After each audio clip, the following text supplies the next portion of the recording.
Hi kids, it's Easter, and this is a time of year when we remember how Jesus died for us on a cross, and we also remember how God the Father raised him to life again. Now, before Easter happens, there are some stories that are really worth us looking at together, so I thought I'd tell you some of those stories. Before I do though, I need you to be aware, because I need you to listen, because I will need your help telling these stories. So I've got some special tasks that I want you to do. So if you listen out, you'll hear what I want you to do. But before I tell you what your jobs are, how about I tell you the story of the Last Supper?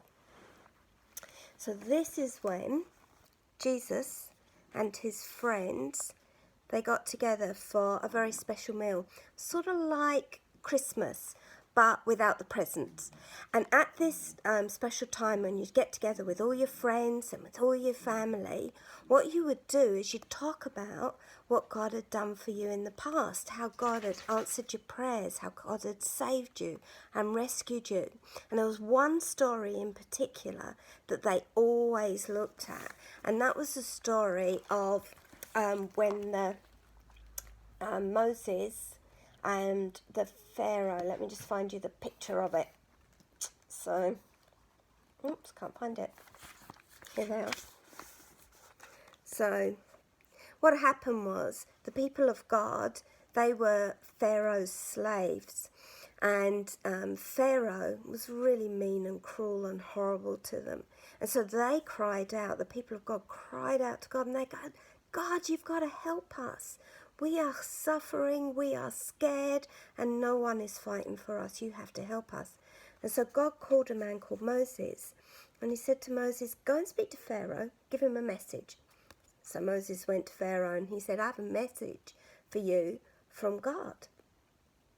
And God says, let my people go. And Pharaoh was like, they're my slaves. I'm not going to let them go. Who's your God? And so Moses went, God is serious. Let his people go. Pharaoh's like, no. So terrible things started to happen. Actually, there were 10 terrible plagues that came about. I wonder if I've got a picture. Here, I'll show you one of them. Okay, there you go. Frogs. Ooh, frogs. So one of them was that you'd open up your cupboard doors and out would jump the frogs, or you'd get into your bath and there'd be all these frogs swimming in your bath, or there might even be frogs in your bed. You'd think, what's that?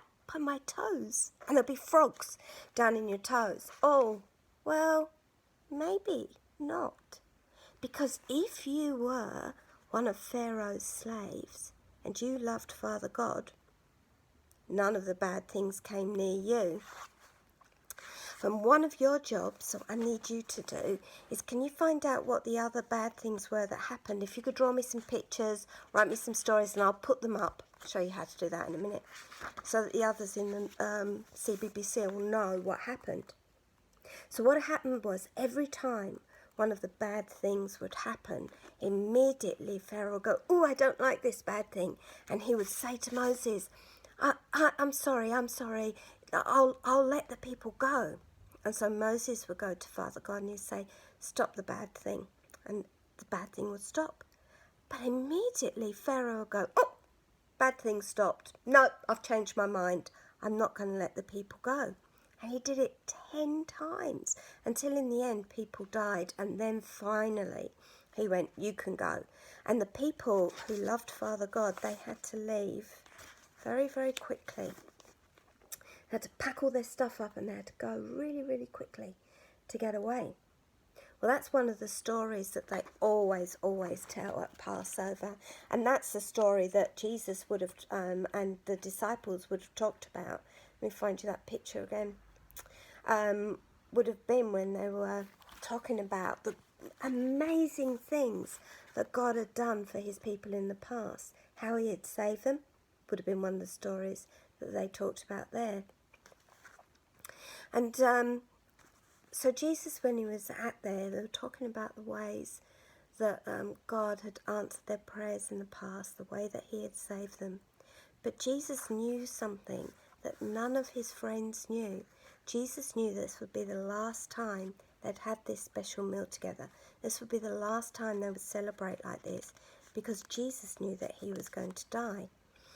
And he needed to prepare his friends, and he needed to let them know what he wanted from them. And so he took the bread that was there, and the wine, and the bread they were eating, the wine they were drinking, and he lifted them up and he said to his friends, when you have bread and when you have wine together, remember me. Remember how I am willing to die for you. I will die for you. And every time you do this, I want you to remember me.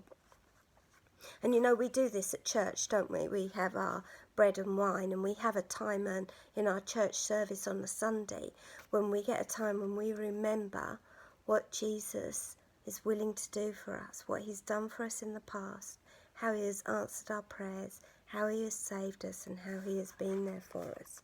And that's what I need your help with. I need you to to remember Jesus. I need you to write me your stories of how Jesus has answered your prayers in the past, or draw me your pictures of how Jesus has been there for you, what he has done to save you and redeem you is a big word for save and rescue you, and how God has answered your prayers. Okay, so if you could do that for me, that would be really great. Or you could also help us by putting together some of the pictures of some of the 10 terrible things that happened. You could send them in to us. Or maybe even you could take some photos of you as a family having a meal together, and you can show me and the rest of the people in the church how you as a family are having your meals together and remembering Jesus in those times. Now, when you've got those pictures and your stories that you've written, or your prayers, or your ways that you've remembered Jesus, what I would like you to do is you can either upload them to Facebook or to the closed Facebook account so that other people in Christie's Beach Baptist Church can see them, or you can upload them onto our website and we'll make sure that they get out so that everyone this year can remember what Jesus has done for them in the past. Remember what Jesus is doing for them right now. And remember also that we have a God who is with us in our future. Thanks for the help, kids.